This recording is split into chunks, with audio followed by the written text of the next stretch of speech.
Hey guys, what's up? Josh here. And in the power of play, I mentioned the word productivity or productive, and it actually ruffled some feathers.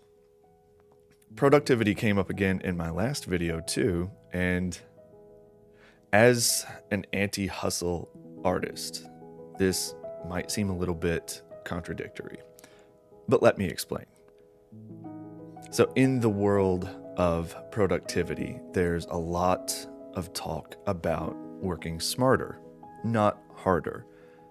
But what does that actually mean? And is it actually true? So productivity to me is about getting more done in the same amount of time or less time.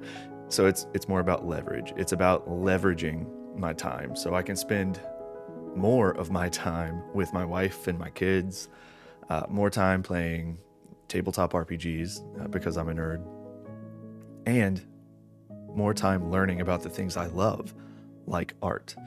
So yeah, I love my work so much that it's also one of my hobbies and it's a way that I play, which happens to feed back into my career. Go figure. So let's actually pause, take a step back, and lay down some simple definitions. Productivity simply means getting shit done, completing tasks efficiently and effectively. And while you can optimize your workflow and maximize your output, the reality is that productivity is not just about working smart. Here's something you don't want to hear. Productivity is also about working hard. Some gurus might sell shortcuts, but I'm not one of those. There are no shortcuts to success, which, here's an important thing, you should have defined success for yourself by now. There are no fast, easy, cheap six-pack abs. If you want to be great at something, you have to put in the work. You have to be willing to grind it out until you achieve your goals. Really, fuck shortcuts. Do the work. But here's the thing. When you love what you do, it doesn't feel like work. It's a passion, a calling, a joy. And that is the real secret. When your work recharges you instead of draining you, you're able to put in longer hours if you want. And sometimes you won't want to work longer, and that's all right too. Like I said earlier, I have a full life of family, of games, and fun. I get it. But when you do work longer and you're having fun with it, then you can work more efficiently and achieve more than you ever thought possible. So it's not just a matter of working smarter. It's about being fueled by your love for what you do. Now, how do you really tap into this energy? For me, I think it starts with setting the right priorities. And that altogether, that I think is the ingredient list for the secret sauce that people try to sell all the time. So make it play, set priorities, and be productive. And altogether, that is like supercharged goal sauce. So let's talk about the priorities part of this recipe. So instead of trying to do everything at once, focus on the things that really matter.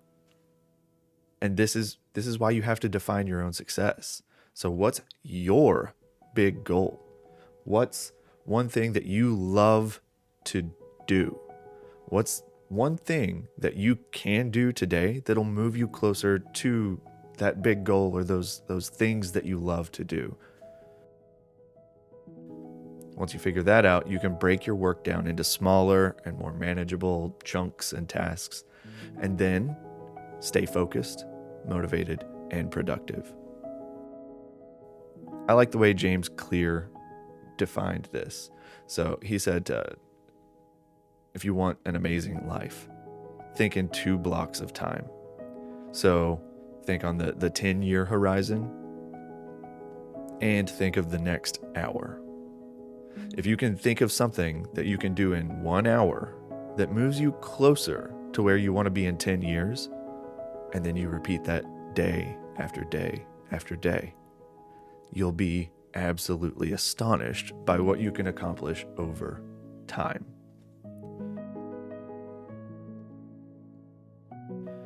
My last real tip here is to really gamify your priorities. So literally think of your work as a video game where every task you complete earns you some XP or experience points, and it gets you one tangible step closer to your goal. And when I say video game, I'm not talking about one of the big, flashy first-person shooters of today. I'm talking straight up 1990s RPG, because I'm an old dude. So Final Fantasy VII. Now, in Final Fantasy VII, when you finally hit the world map and start grinding to level up, well, yeah, that's a really great analogy for how you build the life you want and build the skills you want. Personally, I like to ask, what's one thing I can do today to get the most XP in the least amount of time? And then bam, that's my gig for the morning. It's like a cheat code that doesn't devalue hard work. It leverages your hard work. And typically, my number one every day is art related somehow. Sometimes it's filming like this, and sometimes it's just paperwork, but no matter what, my number one gets done, and I get to call the day a win, knowing that I'm a little closer to that 10-year goal. And when I do end up working extra long hours, that's usually not work for me. It's my leisure time that I enjoy, and I just happen to enjoy drawing and painting all the time. Literally all the time. And sometimes it drives my wife crazy because I do seem like a workaholic, drawing in my sketchbook while we cuddle on the couch, watching reruns of Stranger Things, or I also listen to art podcasts while I do the dishes or laundry or drive the kids to school.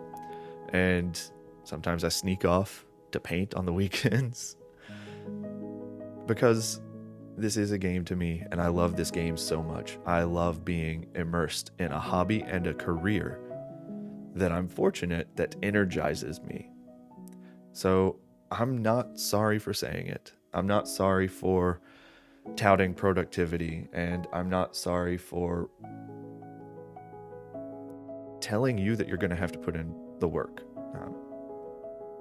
Because if you can turn your work into a game, you can make it more fun, more engaging, and become more productive. So don't be ashamed of working harder, but do it with passion, do it with purpose, and that purpose that you give priority in your life, and do it with joy.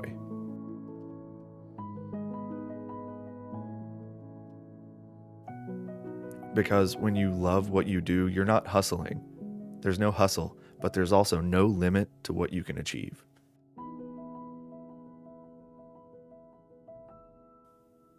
And on that note, leave a comment with your favorite productivity or prioritization hacks in the comments. Let's help other artists get the right things done so they can live the rest of their lives to the absolute fullest. And until next time, keep drawing, painting, writing, singing, or dancing your heart out, and we'll talk soon.